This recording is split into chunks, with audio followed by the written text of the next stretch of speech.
Good morning, students. This is your biology class. In my last class, I have discussed about the microbes in sewage treatment, and I have covered the primary treatment and the secondary treatment.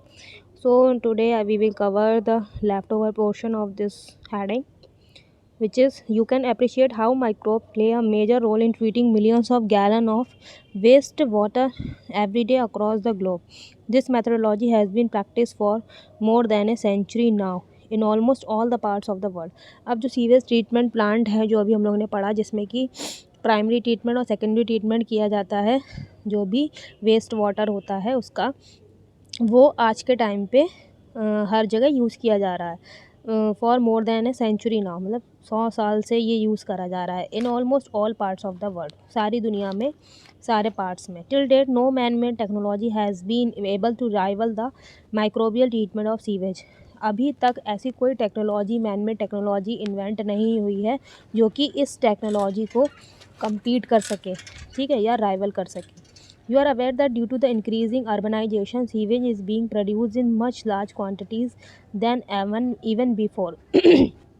क्योंकि urbanisation means शहरीकरण इतना हो गया है जिससे कि population भी बहुत ज़्यादा हो गई है, तो सीवेज का जो प्रोडक्शन है वो भी बहुत ज़्यादा हो गया है आज के टाइम पे। However the number of sewage treatment plant has not increase enough to treat such large quantities. लेकिन इतना ज़्यादा सीवेज ट्रीटमेंट प्लांट का नंबर इंक्रीज़ नहीं हुआ है।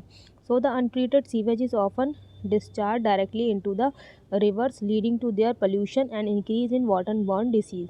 सो अगर क्योंकि इतना ज़्यादा सीवेज ट्रीटमेंट प्लांट्स है नहीं, तो जो भी डिस्चार्ज अनट्रीटेड सीवेज है वो डायरेक्ट रिवर में छोड़ दिया जाता है, जिससे कि वाटर पोल्यूशन होता है। वाटर पोल्यूशन की वजह से वाटर बॉर्न डिसीजेज होती हैं।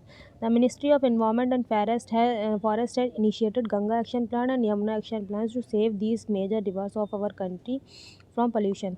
जो इसलिए क्या है, वाटर पोल्यूशन हो रहा है तो गंगा हमारी हमारी गंगा जो नदी है वो क्या है, और यमुना वो बहुत ज़्यादा पोल्यूट हो गई है, तो उसको प्रिवेंट करने के लिए, वाटर पोल्यूशन को कम करने के लिए मिनिस्ट्री ऑफ इन्वायरमेंट ने गंगा एक्शन प्लान और यमुना एक्शन प्लान स्टार्ट किया है to save these major rivers of our country from pollution, ताकि हमारी जो मेन हमारी रिवर्स हैं वो बच सकें पोल्यूशन से। Under this plan, it is proposed to build a large number of sewage treatment plants so that only treated sewage may be discharged in the rivers.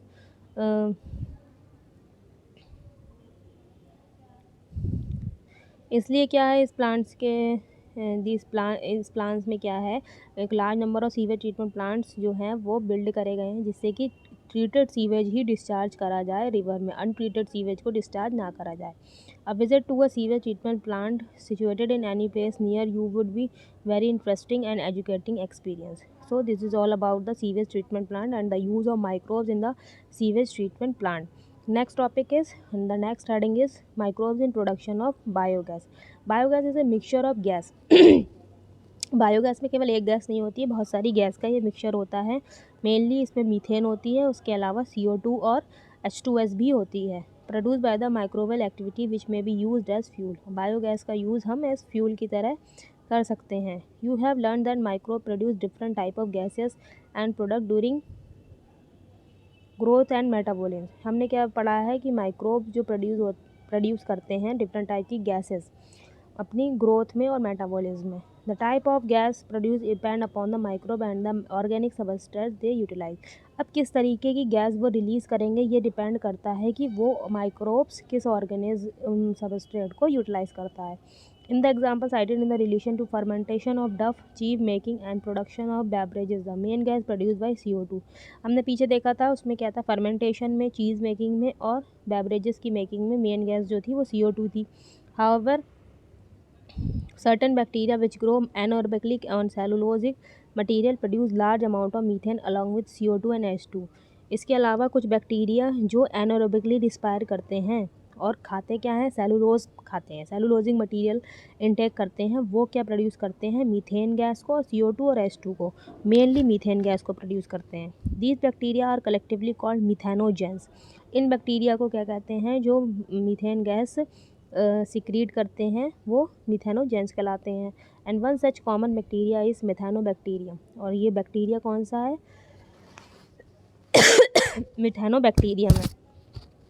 This bacteria are commonly found in the anaerobic sludge during sewage treatment. ये bacteria कहाँ पाए जाते हैं? Anaerobic sludge. जब sewage का treatment किया जाता है तो उसमें दो तरीके के बैक्टीरिया यूज़ करे जाते हैं, एक एरोबिक है, एनारोबिक। तो एनारोबिक जो बैक्टीरिया है वो क्या करता है? ऑक्सीजन की अब्सेंस में काम करता है और मीथेन गैस रिलीज़ करता है। This bacteria also present in the Roman. Roman क्या होता है? A part of the stomach of the cattle. A lot of cellulosic material present in the food of cattle is also present in the Roman. Roman उसकी intestine या कह लो stomach जो है part, जो घास मतलब जो चारा खाते हैं उनकी जो इंटेस्टाइन होती है वो बहुत लंबी होती है। A lot of cellulosic material present in the food of cattle is also present in rumen। rumen में भी बहुत ज़्यादा सेलुलोज प्रेजेंट होता है। rumen में ये बैक्टीरिया हेल्प करते हैं सेलुलोज को तोड़ने में and play important role in the nutrition of cattle, और कैटल के न्यूट्रिशन में इंपॉर्टेंट रोल प्ले करते हैं। दस द एक्सक्रीटा जो है, ठीक है, जो गोबर है, डंग जो है कैटल का, कॉमनली कॉल्ड गोबर is rich in these bacteria, और उसके गोबर में भी ये बैक्टीरिया आ जाता है। Dung can be use for generation of biogas commonly called gobar gas. इसीलिए बायोगैस को गोबर गैस भी कहते हैं, क्योंकि गोबर गैस से ही हमें क्या मिलता है? मीथेन गैस मिलती है, और मीथेन गैस फ्यूल के फॉर्म में यूज़ होती है। Biogas plant consist of a concrete tank in which the bio waste are collected and slurry of dung is fed. अभी इसमें प्लांट दिखाया गया है कि बायोगैस प्लांट हम कैसे बना सकते हैं, कैसे मीथेन गैस का प्रोडक्शन करते हैं, और कैसे उसको फ्यूल के फॉर्म में अर्बन एरियाज़ में नहीं, रूरल एरियाज़ में ज़्यादा होता है, क्योंकि वहाँ पे ज़्यादा जो जानवर हैं वो पाले जाते हैं और डंग ज़्यादा होता है इस वजह से। सो आज हम इतना ही पढ़ेंगे। इसका नेक्स्ट वाला जो पैराग्राफ है वो हम नेक्स्ट क्लास में कंटिन्यू करेंगे। Thank you.